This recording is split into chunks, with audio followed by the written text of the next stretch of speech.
posait des préalables pour participer au processus d'identification et d'enrôlement des électeurs, parmi lesquels la récomposition de la Commission électorale nationale indépendante, la récomposition de la Cour constitutionnelle. Ils veulent une CENI consensuelle. Est-ce que leurs revendications, leurs préalables vont-ils être acceptés par le pouvoir en place? Ce sont des cadres et militants du PPRD. Et nous recevons pour vous l'un des cadres, M. Ferdinand Cambéré. Bienvenue. Merci pour l'invitation, surtout à ce début d'année 2023. Bonne année à tous les téléspectateurs de Télé 5. Bonne année à vous aussi, M. Ferdinand Cambéré. M. Ferdinand Cambéré, trop de préalables, ça risque aussi de vous effacer sur la scène politique. Non, ça veut dire... la vérité, c'est que peut-être les gens ne le savent pas. Quand on parle de démocratie ou des processus électoraux, en réalité, la démocratie est composée par deux. Il y a un processus électoral et un processus démocratique.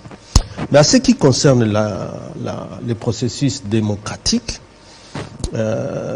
lorsqu'on veut qu'il soit transparent, démocratique, libre et apaisé, ça signifie que dans ces opérations qu'on appelle préélectorales, électorales et post-électorales, il y a des garanties. Surtout, les premières sont les garanties dans l'organe qui doit diriger ces opérations-là, qui doit être un organe indépendant. Et nous, ce qu'on appelle exigence dans cette indépendance-là, il n'y a plus rien à négocier parce qu'il y a une loi. Une loi qui a été modifiée le 3 juillet 2021. Vous le savez, c'est la loi organique portant organisation de la CENI. Cette loi a été modifiée essentiellement pour ce qu'on appelle justement consensuel, parce que les gens peuvent croire que nous sommes en train de chercher ici un dialogue. Non, nous cherchons plutôt l'application de cette loi-là.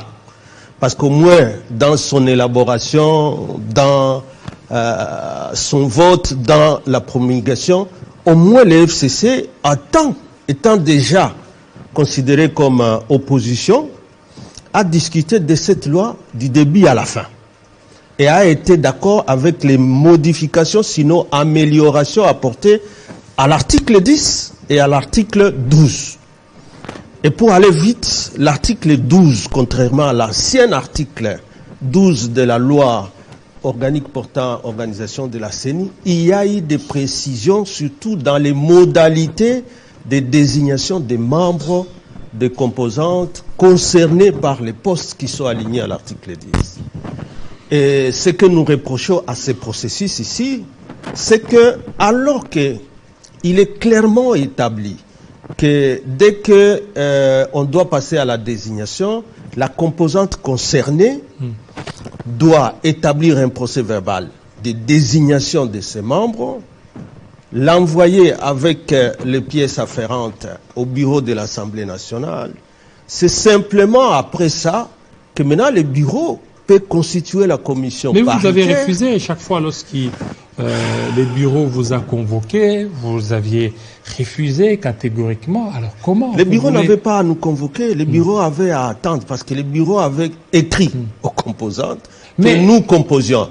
Il fallait attendre le procès verbal. Mais le temps, vous savez qu'il courait derrière le temps. Et aujourd'hui, ils sont devant les murs de Jean David. Comment ils sont devant les murs? Parce qu'ils ont déjà... Ils ont un bureau constitué, Didi Manara est là, il y a Ajima Tembo qui est là. C'est ce que nous appelons justement la forfaiture. Et on ne peut pas tout le temps encourager ce qui est mal.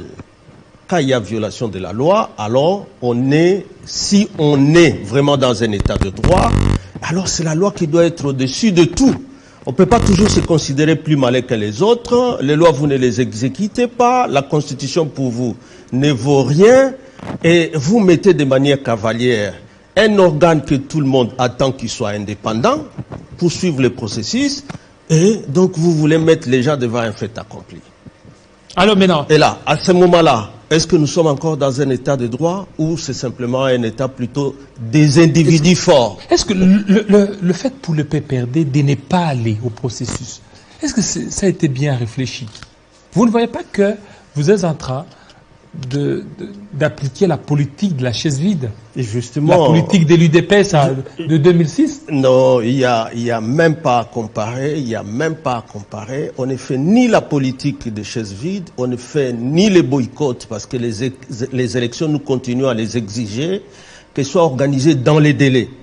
Et lorsque ce pouvoir veut plutôt défier ce droit souverain du peuple, il y a des conséquences déjà, David. Parce qu'il y en a d'autres qui disent les PPRD boycottent. On ne boycotte pas, on ne laissera pas ce pouvoir faire ce qu'il veut de notre constitution. Mais comment vous n'allez pas les laisser alors que vous ne voulez pas participer au processus d'enrôlement? Il reste pratiquement 2 semaines pour que ce processus puisse prendre fin. Là aussi, Jean-David, s'il faut être sérieux, l'identification et l'enrôlement est organisé par une loi de 24 décembre 2004. Est-ce qu'on le sait? Est-ce qu'on sait que cette loi d'identification et d'enrôlement, lorsqu'on enrôle, il y a des éléments qui doivent être donnés, et parmi lesquels il y a la photo qui est un élément essentiel. Mais il y a une photo.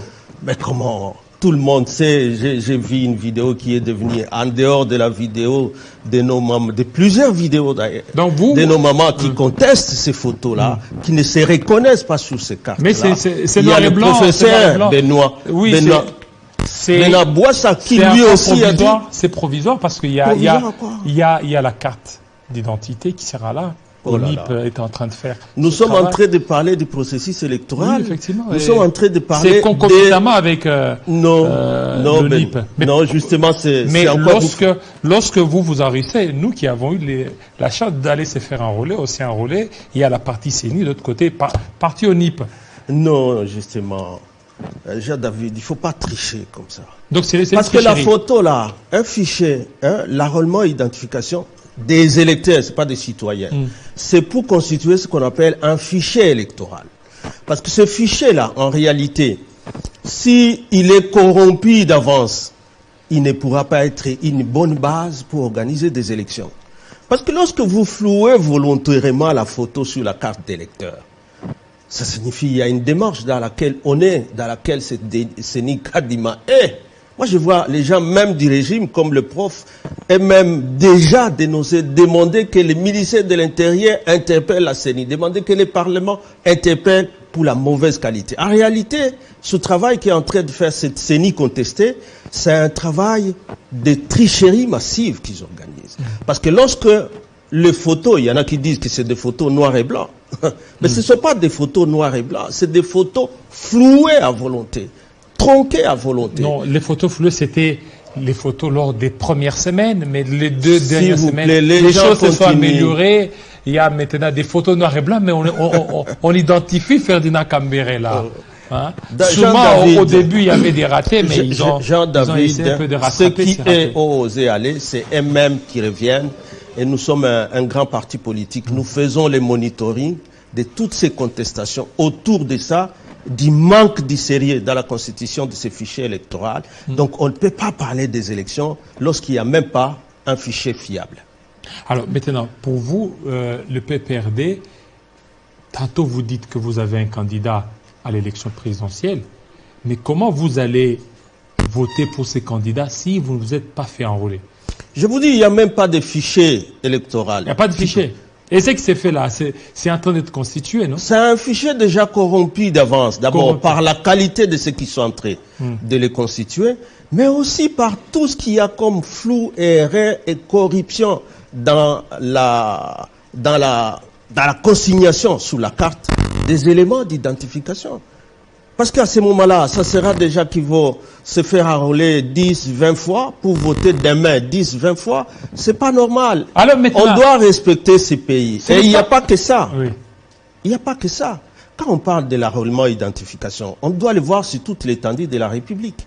Mais c'est... À quoi ce calendrier-là? C'est par zone, non? Par zone opérationnelle. Par zone opérationnelle. La première zone opérationnelle. Par zone, les projections déjà pour ces mois. On est à la moitié du mois. Oui. Ils ont enrôlé combien? 1 million, selon Didi Manara.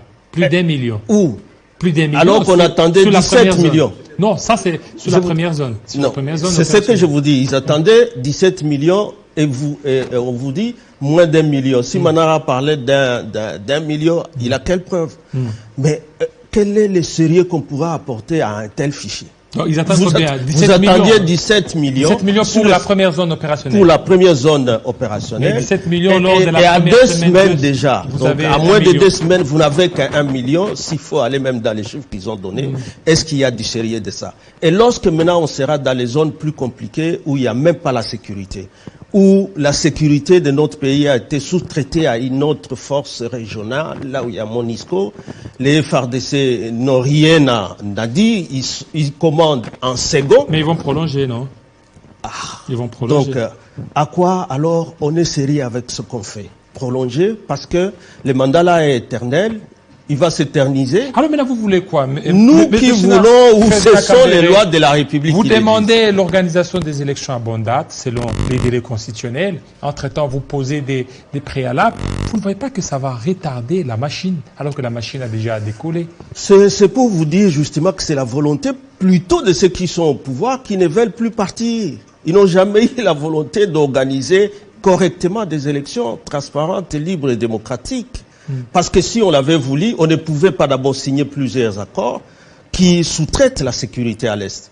Comment on va organiser cette sécurité à l'Est? Lorsque maintenant c'est des Kenyans qui viennent, mais les Kenyans qui s'embrassent tout le temps avec les M23 et que, entre-temps, les FARDC sont considérés comme des militaires en second dans les commandements. Mais il y a Rumangabo, ils ont libéré Rumangabo, Kishishi, c'est libéré par l'EAC, c'est qu'il y a un travail qui est en train d'être fait. Est-ce que vous savez que partout là-bas, il y a une population qui, elle, est concernée par ces élections? Oui, et qui ne sont pas en train d'affirmer mais voilà ce que vous dites. pourquoi le premier vice-président de la CENI est là-bas.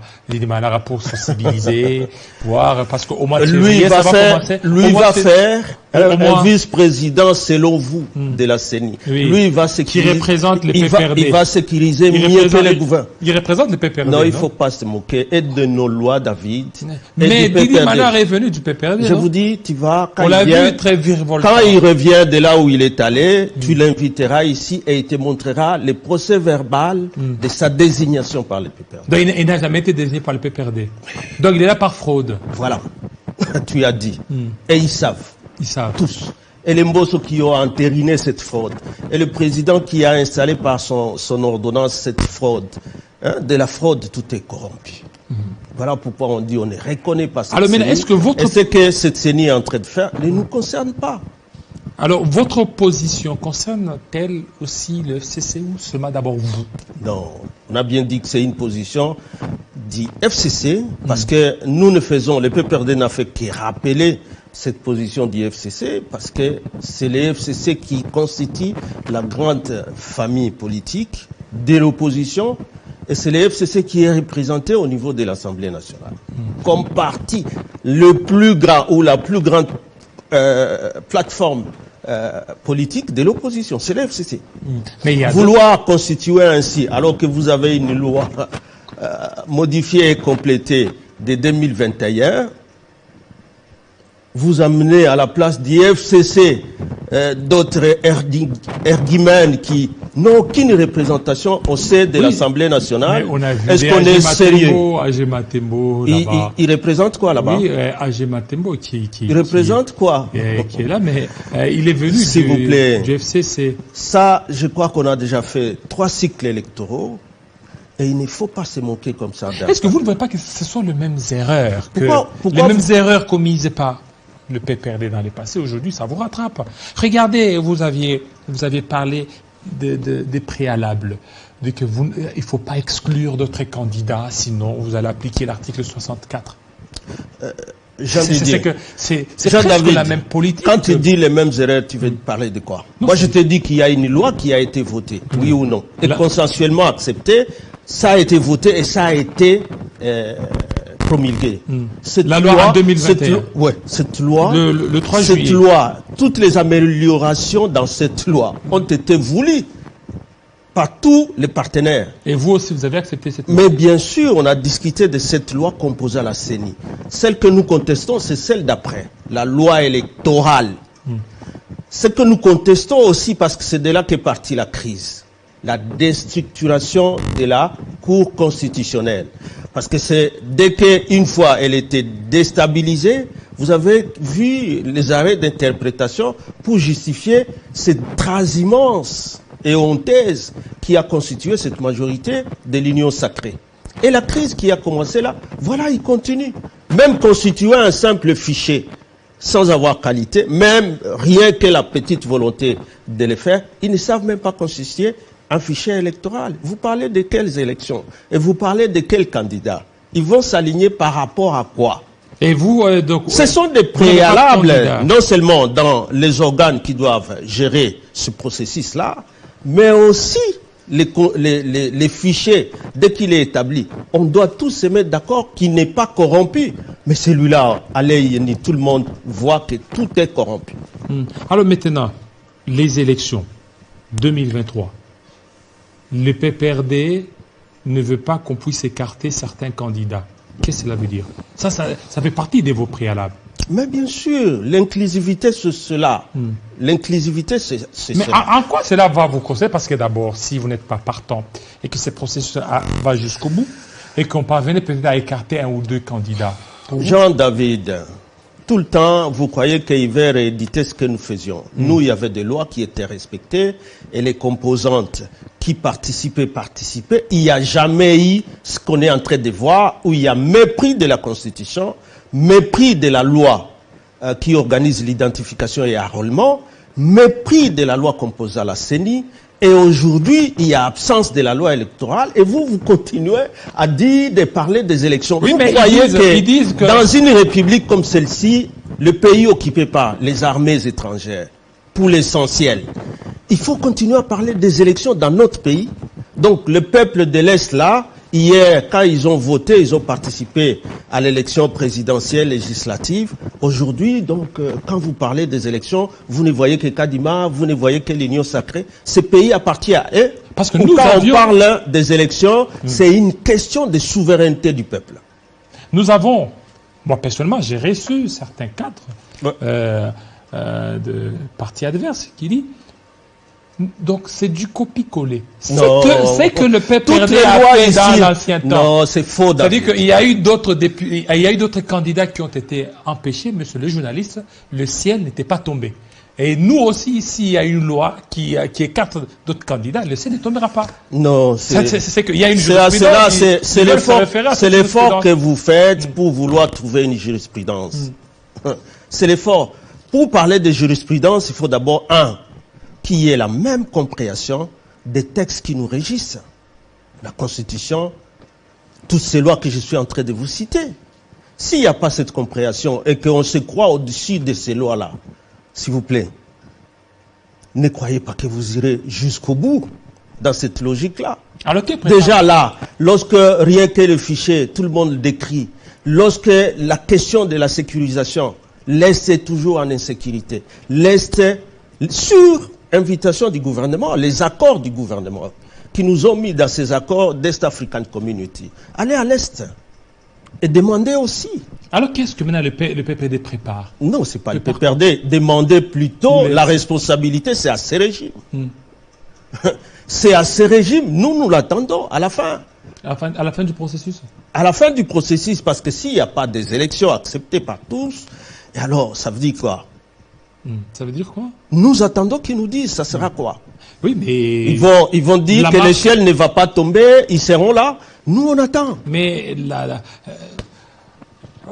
les trains est déjà en marche. Non, il n'est pas en marche. Les trains en ici à panne. Kinshasa, la première zone opérationnelle, Kinshasa, Congo central, le Grand Bandundu, Équateur, ça pourra prendre fin le 23, le 24. Et puis le 25, autre zone opérationnelle, d'autres zones, la troisième zone, ça sera au mois de février. Jean-David, je vous ai dit qu'il n'y a aucun train en marche. Le premier trou, donc, ça ce n'est qu'un leurre. La première roue de ces véhicules-là a été trouée lorsqu'on a déstabilisé la Cour constitutionnelle. Tu peux faire un forcing et rouler avec 3. Maintenant là, lorsqu'ils ont fait ce qu'ils voulaient pour avoir une CENI cavalière, c'était la deuxième roue qui était trouvée. Ils continuent à rouler. Mais maintenant là, qu'on les voit même à l'œuvre, c'est le troisième.